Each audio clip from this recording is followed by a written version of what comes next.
Capital punishment is a legal penalty in the People's Republic of China. It is applicable for offenses ranging from murder to drug trafficking. Executions are carried out by lethal injection or by a firing squad.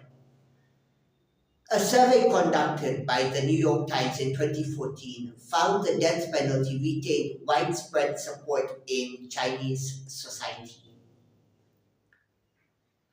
According to Amnesty International, China executes more people than all other countries in the world combined.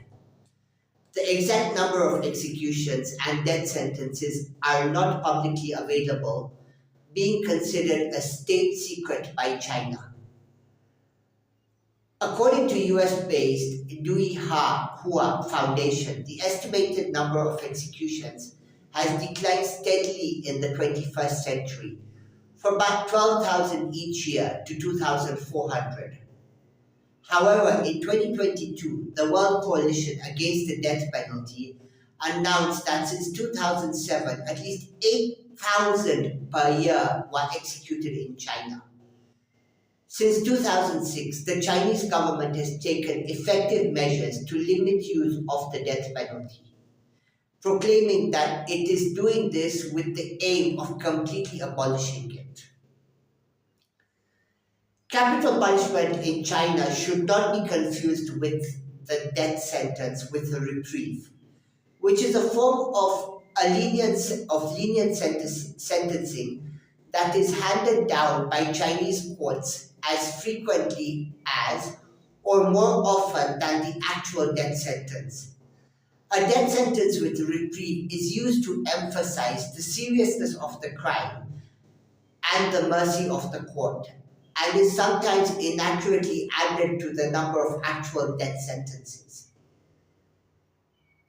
Capital punishment was one of the classical 5 punishments of China's dynastic period.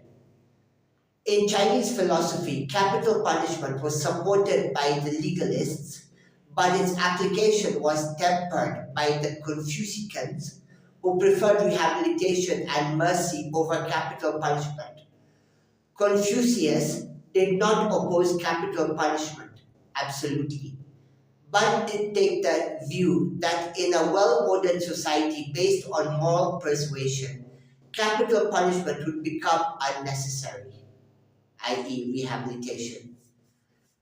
During China's early dynasties, capital punishment and amputation were predominant among the 5 punishments. Later, amputation became less common, but capital punishment and corporal punishment remained. There was widespread variability in the number of types of capital offenses over time.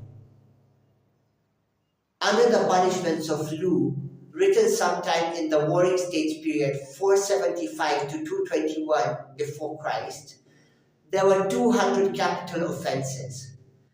The Tang Code 653 in the Common Era listed 233 capital offenses, and the Song dynasty retained and added 60 more over time. Under the Yuan dynasty, the number of separate capital provisions precipitously dropped, reaching a low of 125 crimes. The number of capital crime offenses spiked again under the Ming dynasty with 282 offenses, and the Qing dynasty where more than 800 capital offenses existed. Historically, poor and lower status Chinese were most often subject to capital punishment. However, officials and other high rank were put to death as a means of social control in times of war, internal disarray, or strife. The first type of classical punishment was a system of torture used in the process of examining a criminal. Examining a criminal by torture began in the Qing dynasty when judges, after a preliminary hearing and investigation, used bambooing and bastinado to force the offender to admit to committing the crime. Second, there was a system of collective responsibility initiated by Duke Wen of the state of Qin. Under that system, when a criminal is sentenced to death, all other family members were also sentenced to death. This included the wife's family or siblings' families. At some point, even the families of a man's concubines were also killed, like North Korea. Thirdly, there was a system of revenge based on the Confucian philosophy centered around filial piety. The right to seek retribution was codified in the legal code of the Qing dynasty 1644 to 1911, which describes the legal proceedings and punishments for family members who seek revenge and kill the murderer of their relatives. The fourth type of punishments of the punishment system was structured around to booty loot and spoil. Following conviction of these crimes, the punishment ranged from 50 blows or death by hanging. Finally, the fifth classical punishment was a system of advocating amnesty, probation, parole. However, this system of punishment was not practiced often because the Chinese legal system asserted a retributive theory of punishment. By both confirmed and estimated data, the number of executions from capital punishment in China is far higher than any other country, while the number per capita is comparable to Vietnam and Singapore and lower than several other countries, including Saudi Arabia, Iran, and Iraq. The number of executions has dropped steadily from the 2000s and significantly since 2007, when the Supreme People's Court regained the power to review all death sentences for instance. The Dui Hua Foundation estimates that China executed 12,000 people in 2002, 6,500 people in 2007, and roughly 2,400 in 2013 and 2014.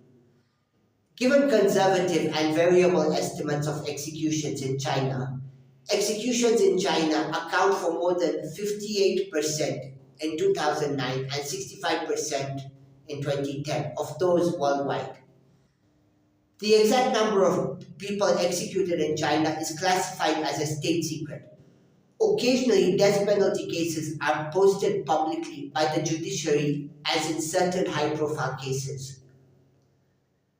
Due to the inaccessibility of official statistics of the number of executions that occur within the death penalty system, academic researchers must use data compiled by NGOs such as Amnesty International, which is the most cited source of reports regarding rates of execution and statistics. In 2009, Amnesty International counted 1,718 executions as having taken place during 2008, which is about one execution per million people. After a first trial is conducted by an intermediate court, People's Court, and it concludes with a death sentence, a double appeals process must follow.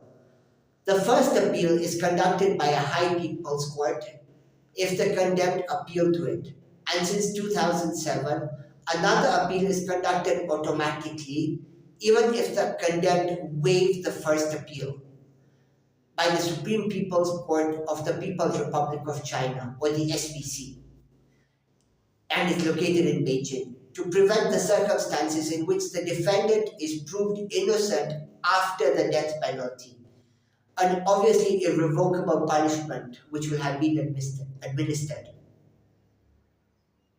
When a case involving the death penalty is sent to the SPC for mandatory review, the case is delivered to one of the court's 5 divisions according to the geographic origin of the case, or in some cases, the type of crime involved. Excuse me. The SPC's second criminal division is dedicated to handling review of some of the most sensitive cases. Each case is then assigned to a panel of 3 judges, one of whom is designated as the principal case manager. Since 2012, judges are also required to interview defendants before deciding whether or not to confirm a death sentence.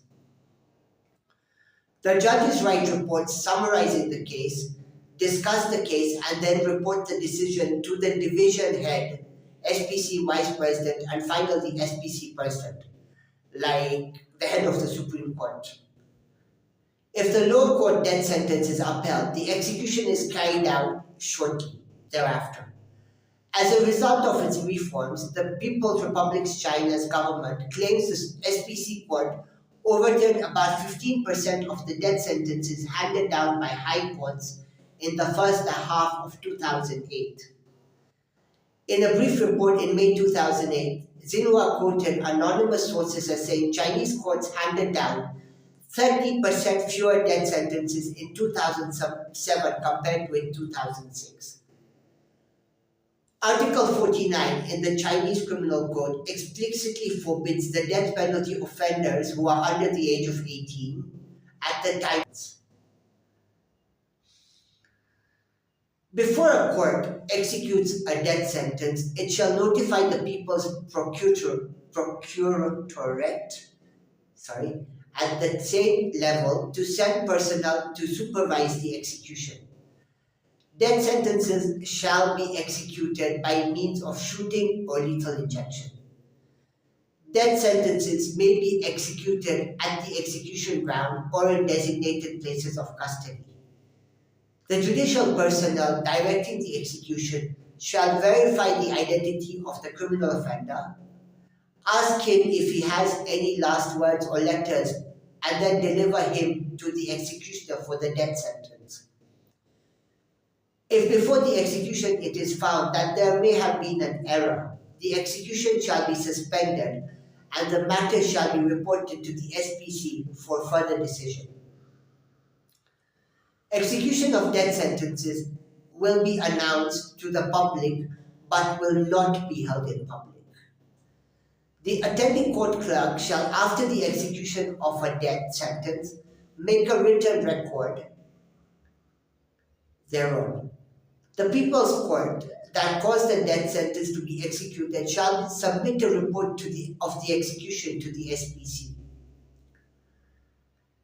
The People's Court that carried out the death sentence, the People's Court that caused the death sentence to be executed shall, after the execution, notify the family of the criminal offender. There are also execution vans which are unique to China that use the lethal injection only and move around the country depending on where their services are required, and there is no execution ground in where the condemned person is meant to be executed. China is a vast country. China commonly employs two methods of execution since 1949. The most common method has been execution by the firing squad, which has been largely superseded by the lethal injection, using the same three-drug cocktail pioneered by the United States, introduced in 1996. Lethal injection is more commonly used for economic crimes, such as corruption, while firing squads are used for more common crimes like murder. In 2010, Chinese authorities moved to have lethal injection become the dominant form of execution in some provinces and municipalities. It is now the only legal form of capital punishment. Chinese authorities have recently been pursuing measures to reduce the number of crimes punishable by death and limit how often the death penalty is utilized. In 1996, the government made lethal injection a legal method of execution. The SPC distributed the execution kits developed by the China Academy of Medical Science Pharmaceutical Institute, and the first experiments occurred in 1997. But then again, there's no information. Since 2006, under global pressures, China has embarked on significant reforms on the death penalty. In 2011, China abolished the death penalty for 13 crimes in Amendment 8 to the Criminal Law of the People's Republic of China, which was the most important amendment passed since 1997. The National People's Congress Standing Committee adopted an amendment to reduce the number of capital crimes from 68 to 55.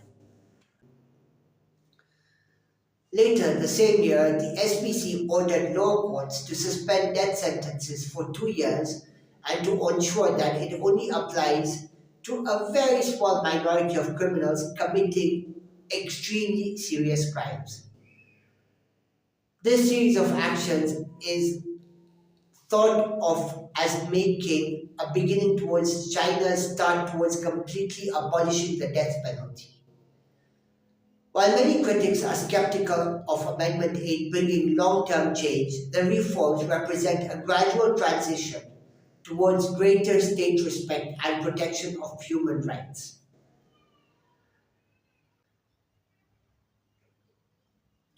China was known to harvest the organs of executed inmates as donors for both local and international medical tourism.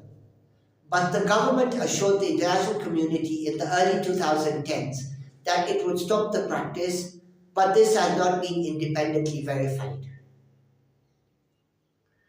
Bodies of executed inmates are either cremated or buried according to the fate of the executed person by the state. Burials are in unmarked graves. Bodies are not handed over to families. That's a state secret. As usual, I hope you've enjoyed this video and I humbly ask you to like, share, subscribe, help me grow. Thank you.